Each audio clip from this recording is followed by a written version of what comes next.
مصطفى ايه القطه اللي في ودنك دي؟ ده سماعه بلوتوث ده ولا تليفون ده ولا ايه بقى؟ وازاي بقى ده نوكيا؟ ولا ده عشان خاطر اسمه السايلنت 3310؟ ده تليفون قد الولاعه. لا الولاعه بتاعتي اكبر. صح؟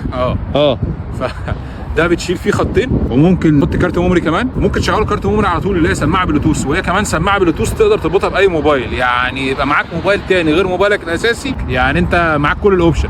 السماعه دي انا شفتك وانت بتركبها، يعني ممكن تتشال واستخدم التليفون عادي؟ عادي اهي.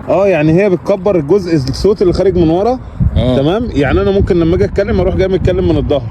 ايوه احط السماعه كده من الظهر. ايوه بس هتمسك كده يعني بص على ودني عليا كده يعني. هتبقى بتتكلم كده صعبه. في ناس بتبيعوا التليفون ده من غير الجراب والودانه ويبقى سعره رخيص، لكن احنا بنبيعه برضه سعره رخيص مع الجراب والودانه الاثنين دول، حسب انت انهي ودن اهي كده. طبعا ده ينفع يشتغل على الودن اليمين والودن الشمال عادي جدا. عارف بقى في ميزه حلوه قوي، لو عايز تشغل حد بيقدر يغير الاصوات. وريني.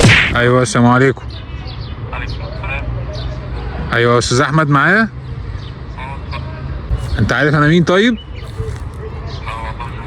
طيب لحظه بس كده معايا. الو. كمان في ريكوردر للمكالمات، يعني بيسجل كل مكالمه جايه لك، وممكن تسجل صوت، يعني تستخدمه كمايك تسجل بيه الصوت على طول.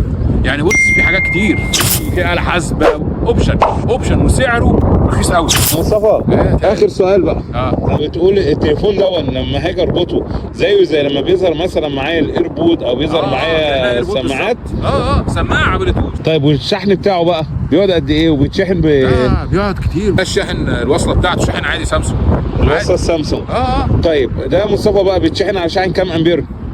لا بيتشحن على شاحن 1 امبير، ما ينفعش تحطه على شاحن موبايل كده زي الايربود وزي الساعات والحاجات دي. تمام. يعني بطاريه الموبايل اكبر منه اكيد. طيب نقطة أخيرة مصطفى، اللهم صل وبارك على سيدنا محمد صلى الله عليه وسلم. نقاء الصوت بتاعه بيبقى طالع عامل ازاي؟ صوته حلو. انت اكيد لازم تعمل لنا حاجة تشرح لنا فيها الاوبشن والفاكشن بتاعه من جوه، تفيدنا كلنا وتبقى دي مرجع لينا في أي وقت واحنا بنستخدم المنتج. الفيديو كامل على قناة اليوتيوب. طيب تمام، شكرا.